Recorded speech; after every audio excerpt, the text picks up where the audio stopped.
Bonjour à tous, je suis ravi de vous retrouver pour un nouvel entretien mortel. Ces entretiens qui réunissent des chercheurs, des universitaires, des médecins, des pharmaciens, mais aussi des citoyens comme les autres, des patients parfois, des gens qui sont très pour l'euthanasie et le suicide assisté, des gens qui sont très contre, puis des gens qui sont dans la nuance entre les deux et qui essayent de comprendre les enjeux.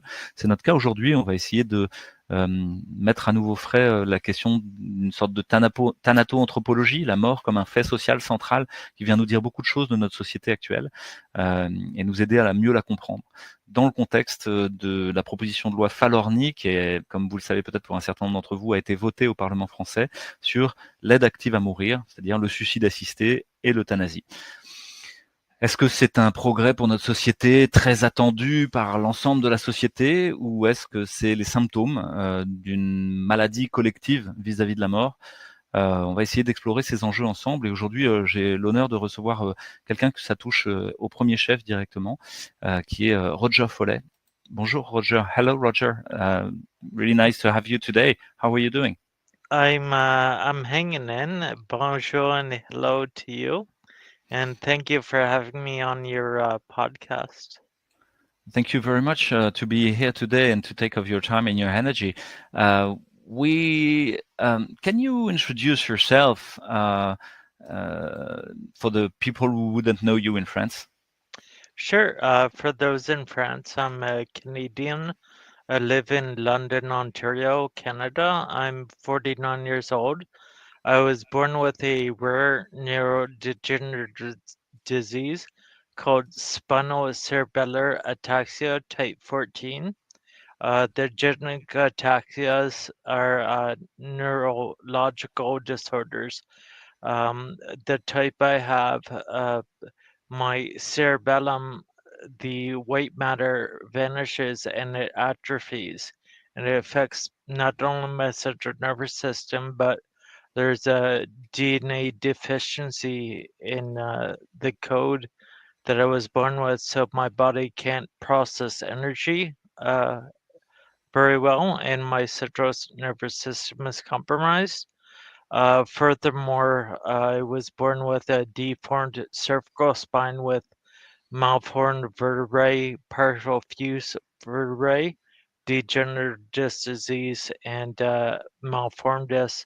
So I have a lot of neuropathy, and in addition to the spinocerebellar ataxia affecting my movement, I also have shooting nerve pain and pain in my neck, severe migraines, and severe light sensitivity, and also my organs don't function as well because my central nervous system is compromised. But I keep on going. I stay positive. It was hard early on in my life when the disease really started to deteriorate. But what I found is you can come to terms with the disabilities and health challenges you have, and you can still accomplish dreams and goals both for yourself and others in the community. Um, you might have to do it different than you thought you would have, but life is still worth it, and it's important to accept the health challenges and disabilities and realize that life is precious.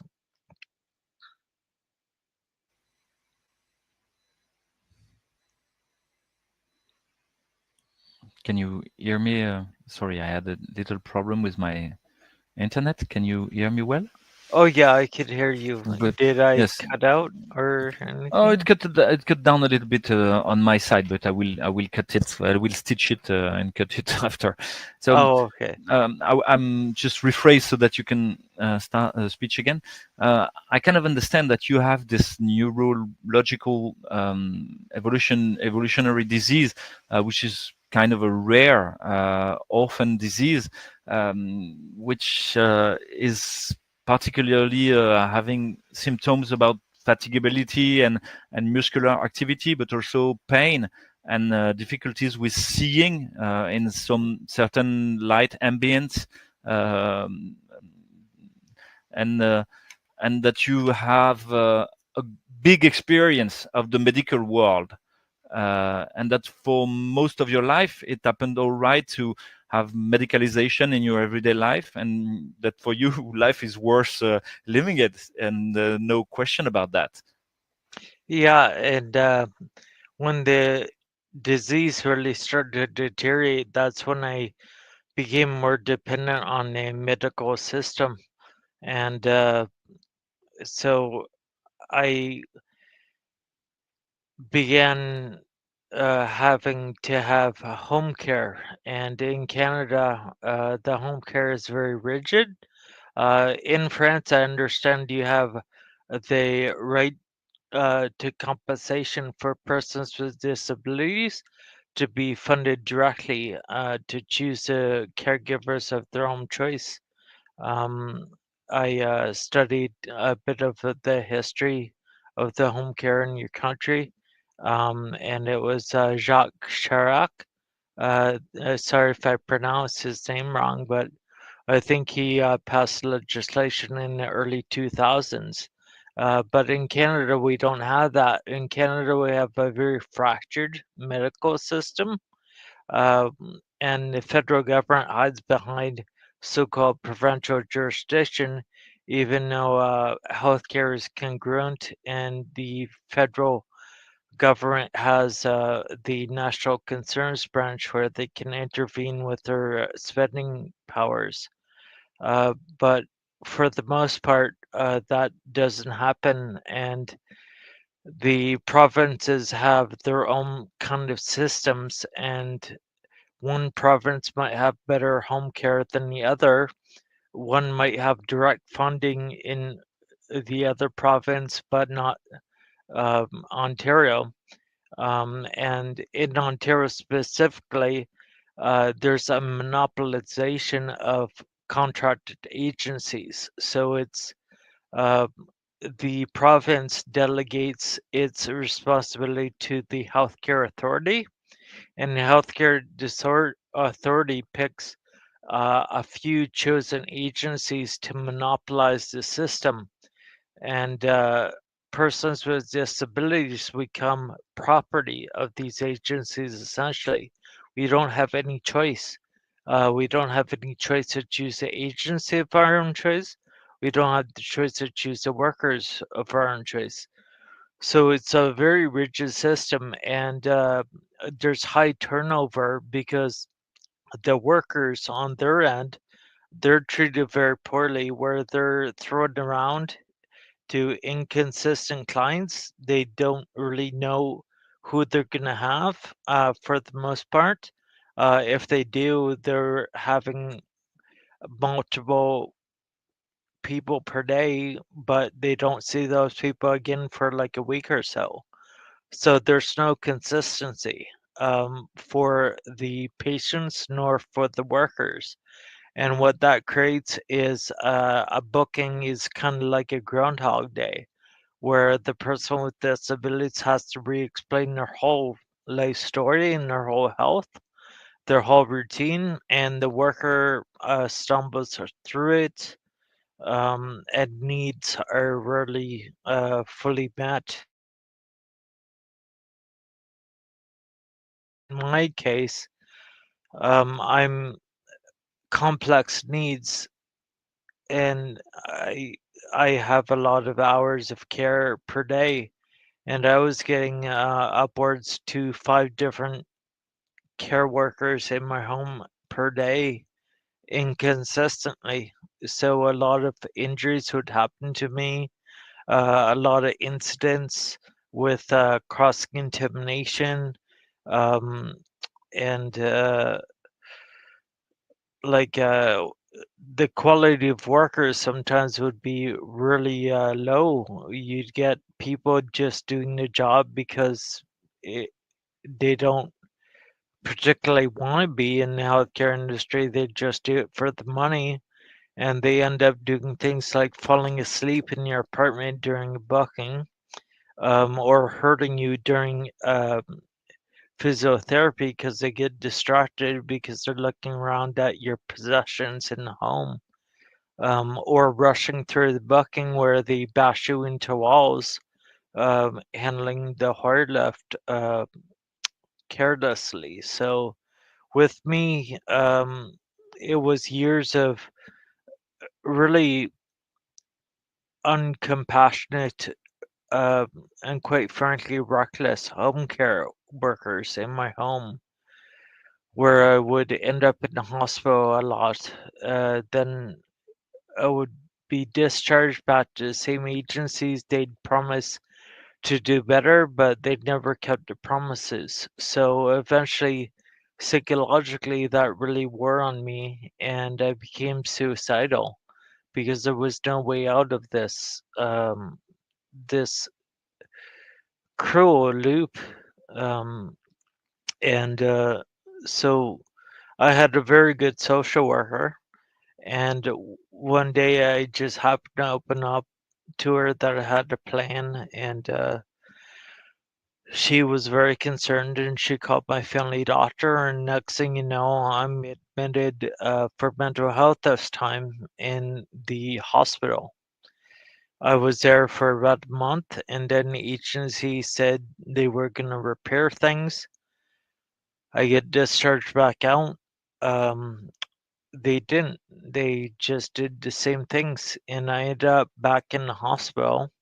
And the hospital care team was upset at the agency.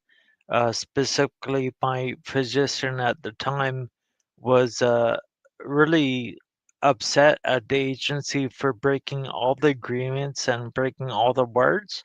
So then I was admitted to the hospital, and I've been here ever since. And it's been really hard because the monopoly of the agency still exists and there's no accountability. So I really have no way to get home because the agencies that kept putting me in the hospital are not safe to return to. Self directed funding for home care in Ontario is very restricted unfairly.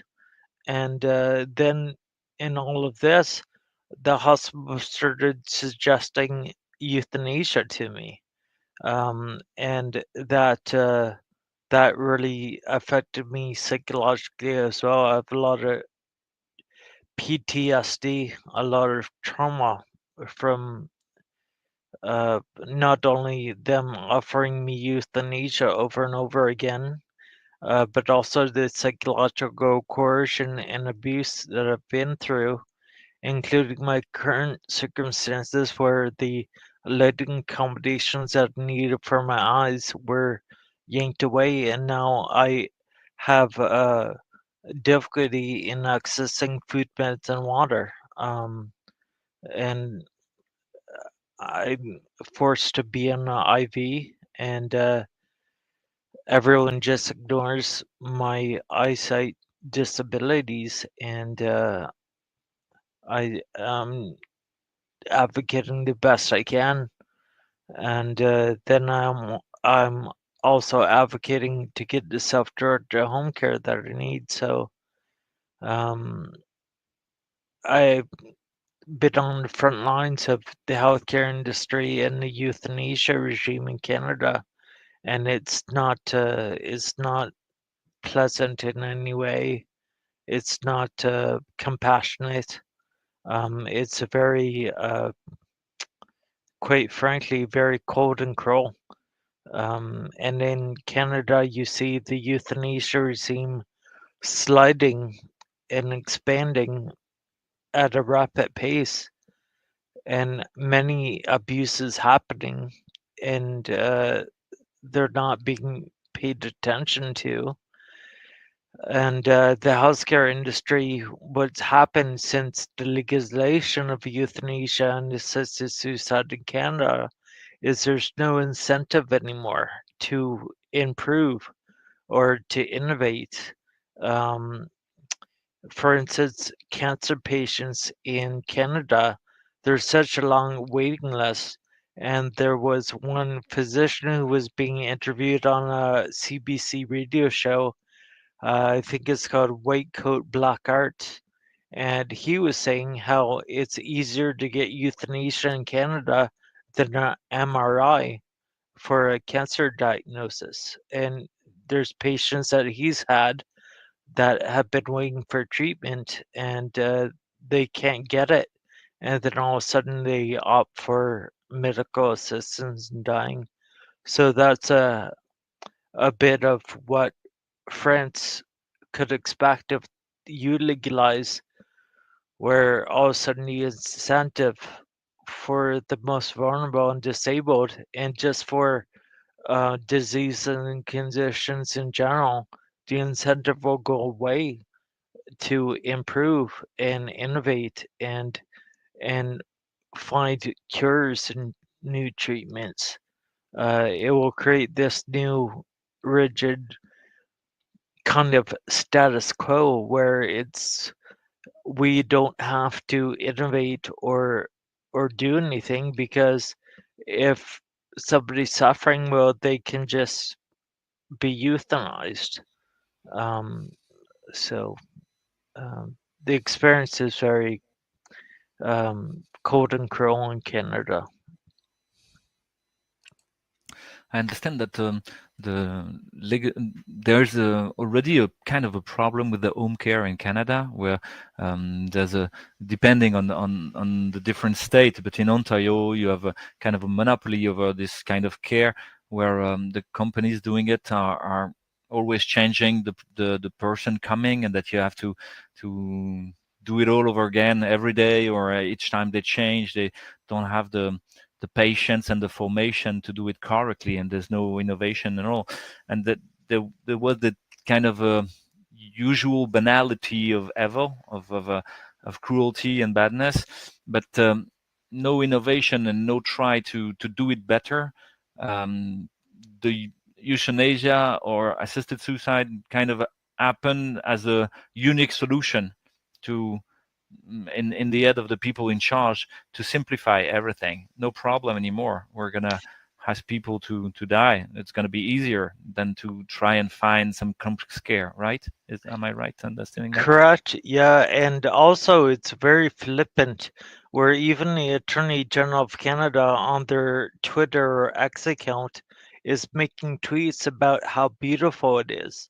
Like I can send you uh, the uh, the documents of it, but on Twitter, the Attorney General a few years ago was uh, posting graphic commercials about Maid being compassionate and dignified and covered by the healthcare system. And then you have one clothing company in Quebec named Simons. I'm not sure if you know them, but they released a commercial called All is Beauty. And what it was a disabled woman who was getting euthanasia. And they made this commercial to make it all glamorous. And then after she had the euthanasia, and the commercial came out and it wasn't well received, it got international backlash. But then it was uncovered through investigating reporting that the woman, Jennifer Hatch, in the commercial, who received the euthanasia, she didn't want to die. She was trying to get the supports to live. And she actually had reached out to the media about 6 months prior and was featured on CTV News as anonymous with her face fogged out, uh, begging for supports to live. And um, so even when persons with disabilities or vulnerable persons reach out, we're met with silence. And when we do end up casualties, um, it's uncovered more so outside of our country, but inside our country, there's not much awareness of it, and the media certainly doesn't want to pay attention to it, at least the mainstream media. Uh, but there's also physicians like Dr. Stephanie Green. She releases commercials about medical assistance in dying they're kind of like infomercials. I can send you them.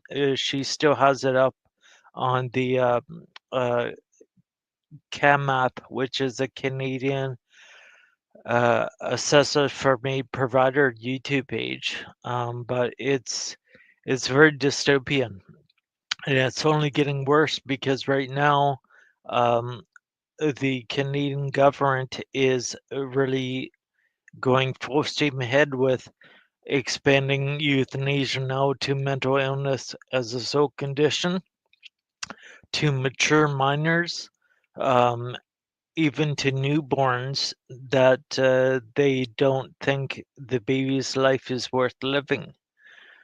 So it's really spiraled out of control. And we see this in other jurisdictions in the world too. It's just Canada has done it so fast that, um, and we've done it so recklessly that uh, it's well known throughout, at least internationally, uh, what's been happening. And that's only the tip of the iceberg of what's happening in Canada. I understand that there's this whole glamorous propaganda about euthanasia, trying to convince people that it's the right way to live their dignity till the end and express their freedom and so on, with all the bullshit we could say. But there's a reckless economic consideration for getting rid of the people who are not like the norm, like the usual attended performative ideal of our society. And so behind this glamorous propaganda, there is a smelly eugenics intention that we already knew before in the history, and that we already know the result of it.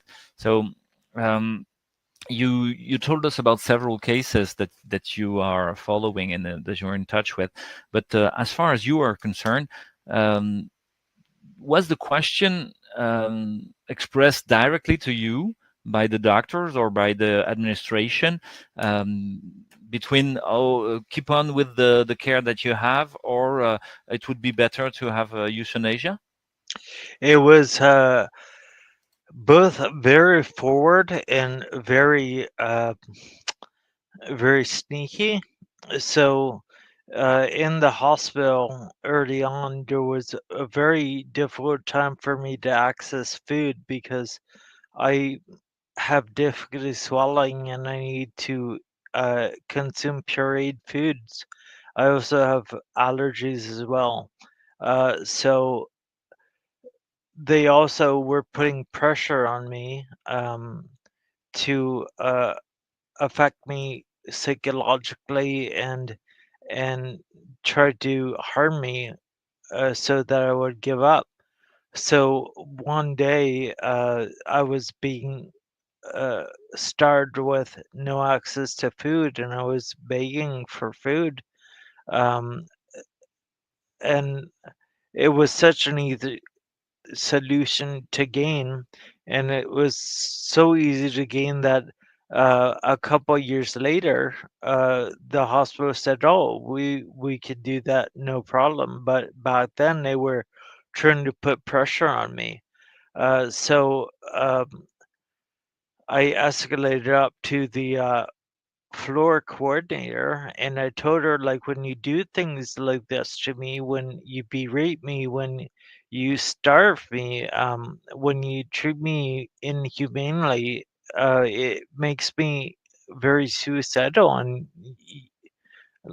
she just looked at me with a cold stare and said, the hospital has a program to help you if you wanted to end your life. And that that shocked me.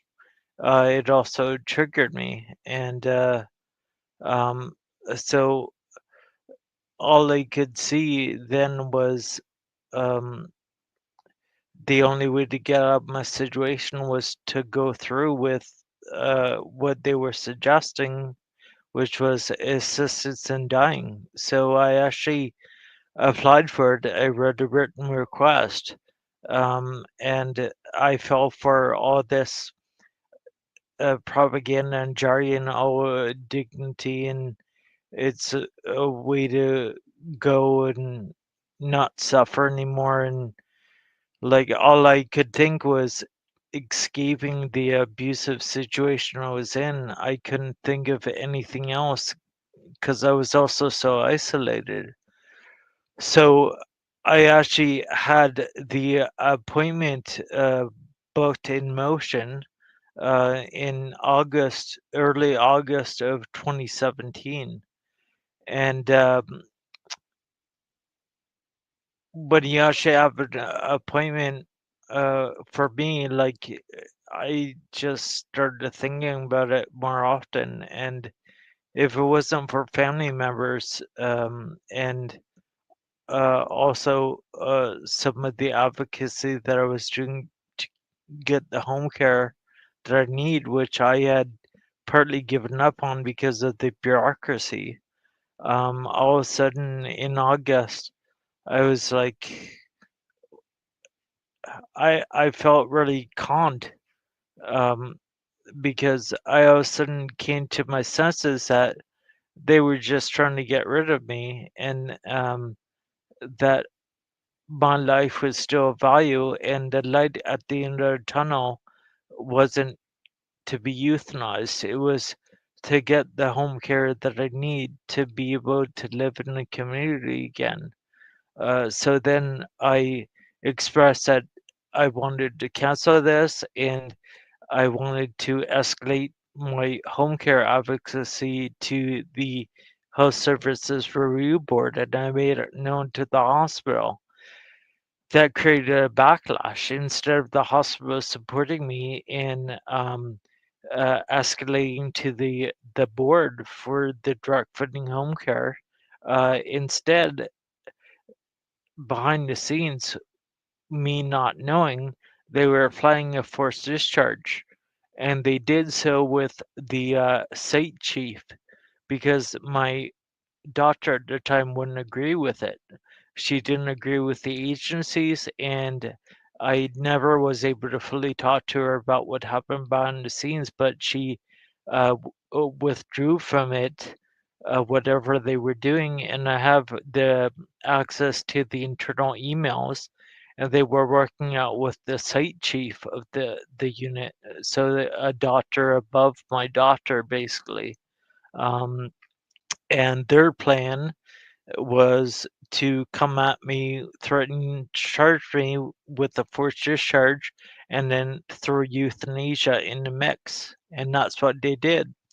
One day, it was September 1st or early September. I think it was September 1st. I'm a little bit fatigued now, so on dates I may um, be off a bit, but I get like the director of mental health and the ethicist, and then they just gang up on me, and then I'm just asking like, well, what's this plan that you have for me? Like I don't know any of it, and then the ethicist just chimes in and says he just came by to see if I was interested in assisted dying. And they know that they're putting me under duress. They know they're making me panic and suicidal.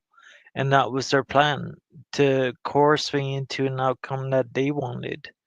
Um, and they threw assisted dying in there because I don't know I don't know their mindset, but um, and it wasn't the first time and last time they did that.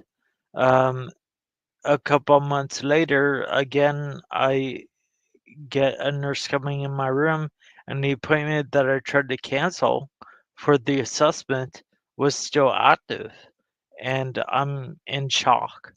And I told him I canceled that. Like, I'm not interested in euthanasia. I'm trying to get the home care I need. I'm focusing on that. Please finally cancel this. And like he did know if he could right away, and they had to check, and I was just really confused because I was like, I'm the patient, shouldn't I be able to cancel it like right away? Um, and so I never got clarity. And um, like a few days later, I had to phone around to all these places to make sure it was canceled, and it finally was. But then, like a number of months later, I have the flu, and I'm on the IV. I'm not doing well, and one of the nurses who typically serves as a charge nurse comes by to do a so-called safety check and asked me if I had thoughts of ending my life. And I said, like, of course I do because of the situation I'm in. But if I had self-directed funding home care, I'd be fine. And then out of nowhere, he just puts out, uh, well, if you don't get the home care you need, you can just apply for an assisted. Um, so, like, at that point, I was just approached someone transferred. I just told him, like, why do I have to die? Like, just because the home care I need is being blocked. And he like started going in a spiel, and then he started berating me for being in the hospital so long. So they do that. They nudge and they coerce and they hint and they pressure, and it just gets out of control. And another thing that was happening at the time was the press. There was an article that came out about a woman with a cerebellar ataxia that was approved for euthanasia, and she was deemed reasonably foreseeable, which was a criteria at the time. So all these romantic stories in the press of, oh, this person received euthanasia, they qualify, they have MS or Parkinson's or cerebellar ataxia or post polio. All of a sudden, everyone who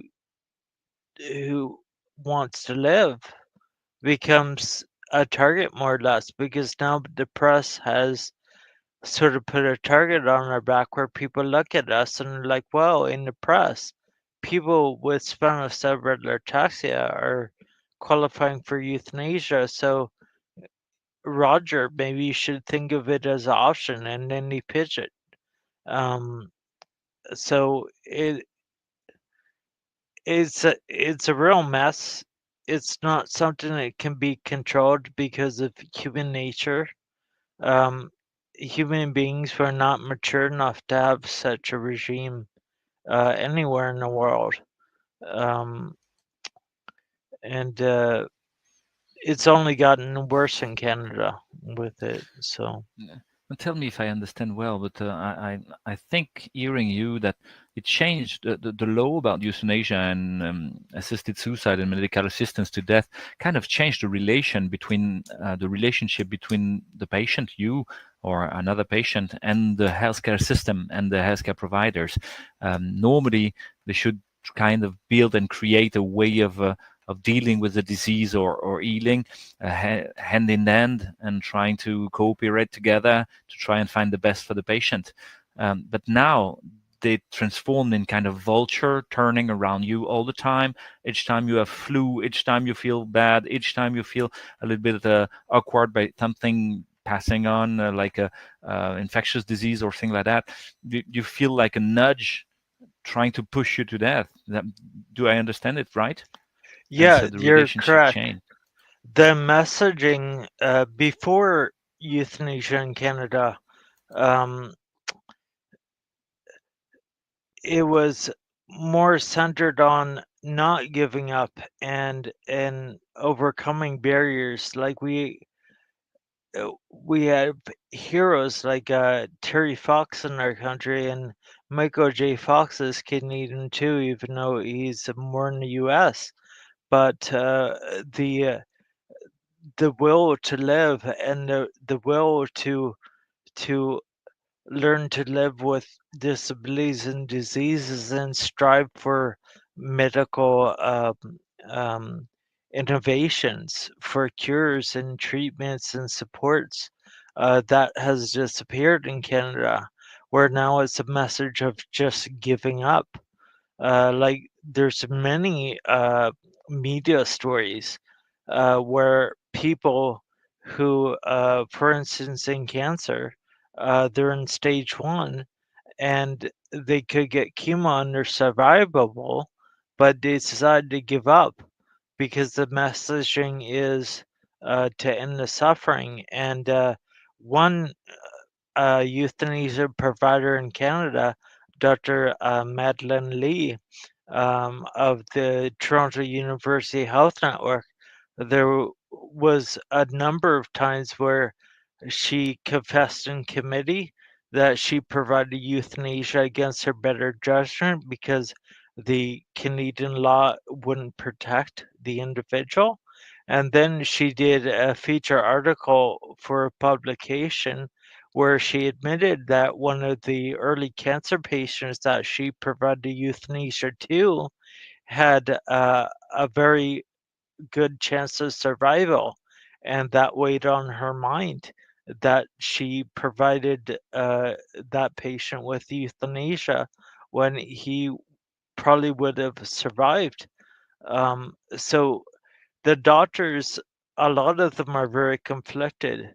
Um, there's maybe maybe a handful, like in every system, that are very nonchalant about patient care, but there are uh, physicians that are really trying to do good, but they're confused because the laws in Canada don't really protect. There's not a lot of supports, and then they're uh, they feel a nudge to go forward with something that that is against their better conscience.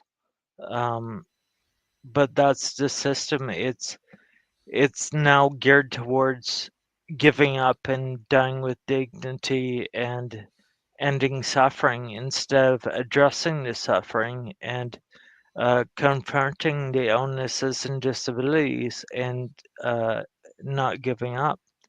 Yeah.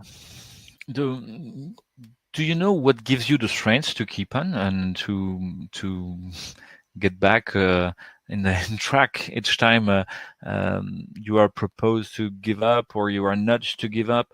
Is there something in your family that is influencing you? Is there something with your personal history, or do you know where's or do you have a network of patient and helpers? What gives you the strength to keep on and this little spark of life still going on? Well, for, sorry, my phone is going off. I'm just trying to shut it off. Maybe you could edit this part off. Um, sorry. I can see you trying to do something with your phone. Yeah. I Oh, do you have to answer? uh, oh, they just stopped. Okay. It's my patient phone. Sorry about that.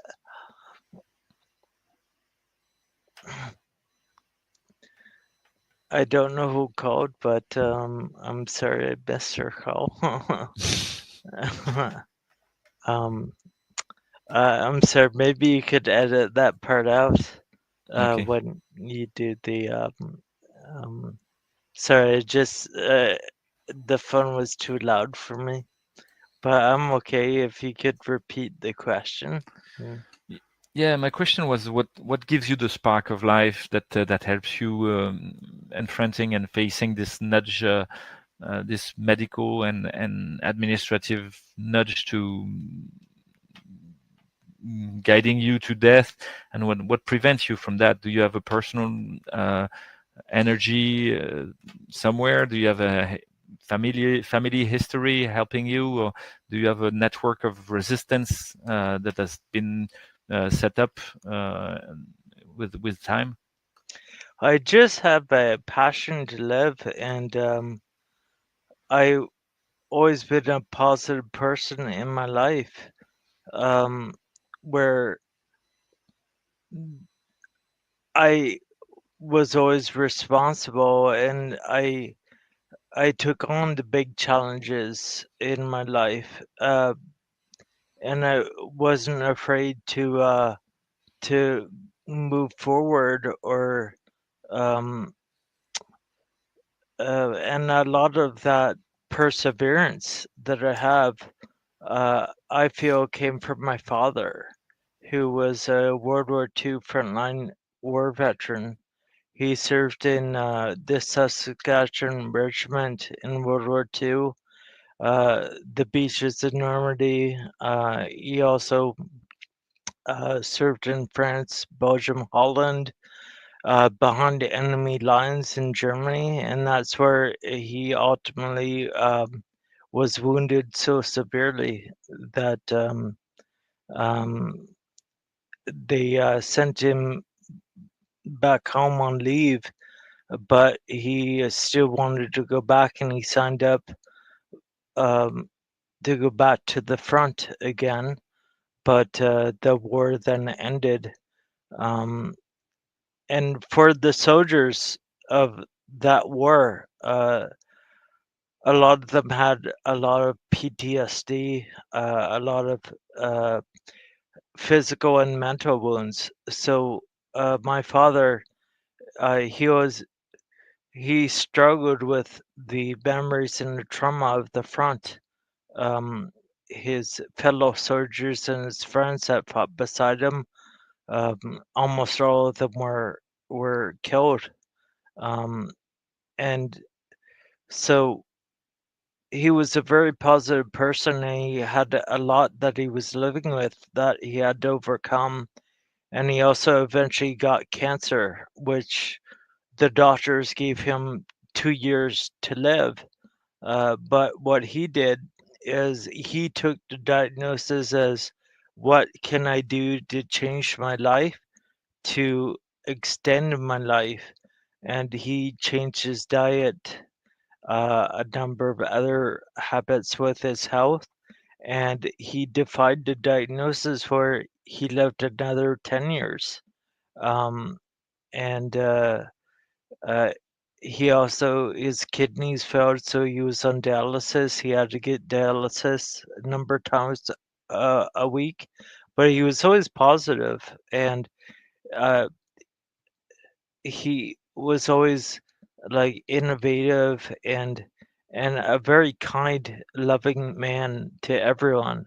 Um, and for me, as his son, growing up and seeing that kind of perseverance and courage in the face of health challenges, and such such past trauma, like being in the front lines of the World War, uh, that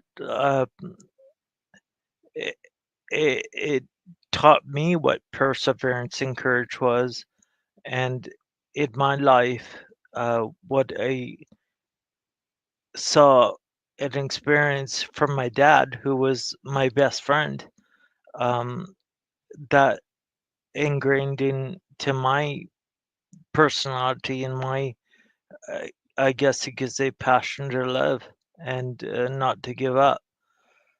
And for me, my light at the end of the tunnel right now is getting the home care that I need, uh, to return back to the community, and be with my family again, uh, hang out with my brother. Again, I have a 5-year-old niece that I've never met. I would like to be a supportive uncle for her in the community. I'd like to see my mother who's still living again. My friends, I'd like to volunteer for charities again and help others that are in the same situation that I am. There's all these things I know that I could do to contribute to the community of my family and goals for myself as well. So that's what keeps me going, and we forget a lot of times as human beings how valuable we are and our self-worth. And I think that um, in our various countries, in cities, in societies, that we should put more focus on the value we have as human beings, um, and and cherish each other a bit more and celebrate the the great things that we can do together instead of going down a spiral, very dark road, and giving the message that we should give up on each other, we should give up on ourselves. So it's something in life you really have to discover who you are as a person and just be yourself and not give up and believe in yourself. And that's, I guess, something that I've been fortunate enough to discover, and hopefully the world, we can all support each other a bit better so that everyone can feel secure and safe. Thank you much, Roger, for all this. I have several other questions, but maybe we come to an end of our interview progressively, and we can meet again another time. But the first question that come up to me this springs is there any way people who are listening to us can help you? And you are now in the hospital, kind of stuck in the hospital, as I understand Yeah. it, and was the you're eager to come back to your normal everyday life with your family and your fellow friends, and that you can meet. And no one would want to live in the hospital for years and so much time. Is there any means that the people can find to help you? And Um, it's very difficult because the way the healthcare system is, they really isolate persons with disabilities. Um, I am still active in the courts and tribunals to try to um, access the supports I need to live. Um, so one of the ways that people could help is I need legal assistance um, for my court case and my tribunal case. They can visit a Give Send Go page. If they go to the URL helprogerfoley.com, it will redirect to the Give Send Go page. Also,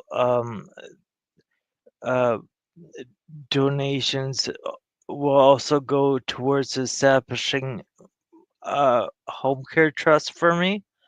So right now in Ontario, in Canada, it's more of a federal thing where I can establish a home care trust. And with this home care trust, I can, with accessing funding, then I can be directly funded for home care from sources outside of Ontario because the trust structure allows for that. As for my situation now with the lighting, I'm engaged in the tribunal the Human Rights Tribunal, and it's difficult because I'm so isolated that but people can also reach out to me because I'm also trying to build a team to be able to return home, and every little bit of help is greatly appreciated. I'm just hoping that I'm able to survive and one day be back home. I'm sorry if I sound so grim. It's just the situation is very dire. Yeah, thank you much for sharing all that and your testimony. That's also kind of a warning for the French people. See that they maybe should not open the Pandora box of euthanasia and assisted suicide and medical assistance to deaths. That the whole culture of healthcare is changing with that kind of law, and the most fragile people pay a huge tribute to that. And so seeing from a person who is all right, has no health problem, nothing, it could be alluring, but seeing from the point of view of a person who needs healthcare and don't want them to in any way to end his life because he's kind of nudged to or forced to. It's really a bad dead end. Would you agree, making kind of a conclusion for the French public and your vision of that kind of a law from your point of view, your personal point of view, and if you had any advice or any anything important to share with the French audience? I would tell France not to legalize, to focus more on improving the healthcare system we have, improving palliative care, and other forms of respectful and dignified end-of-life care that is not euthanasia or suicide, because it's going to spin out of control and it's going to be used for what it's not was intended to be, and the incentive will and the innovation will be lost, and the attitude in your country will shift to being desensitized. And it's very important to focus on the healthcare system we have. And there are flaws, but that's what innovation and incentive is, to improve things and improve access to home care, to long-term care supports, to palliative care.